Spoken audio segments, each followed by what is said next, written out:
বাঁকুড়া স্টেশনের 2 নম্বর আর 3 নম্বর প্ল্যাটফর্মের মাঝখানে যে ওভারব্রিজ, ওখান থেকে বাইরে এসেই এই যে দেখতে পাচ্ছ এই যে জায়গাটা, এখানে এই যে এইদিকে টোটো দাঁড়িয়ে আছে আর এইদিকে এই যে ম্যাজিক দাঁড়িয়ে আছে। তো টোটোতে 30 টাকা মতো চাইছে, আমি বললাম যে 15 টাকা করে তো ভাড়া আমি জানি, তো এখন বলছে 20 টাকা, ঠিক আছে।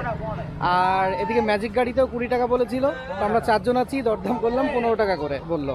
তো এখান থেকে বাঁকুড়া বাস স্ট্যান্ড পর্যন্ত যাওয়ার জন্য 15 টাকা বা 20 টাকা এরকম নেবে। সে ম্যাজিকে যাও বা টোটোতে যাও, একটু দরদাম করে নেবে, কারণ উল্টো পাল্টা দাম বলে অন্য জায়গা থেকে লোক আসলেই।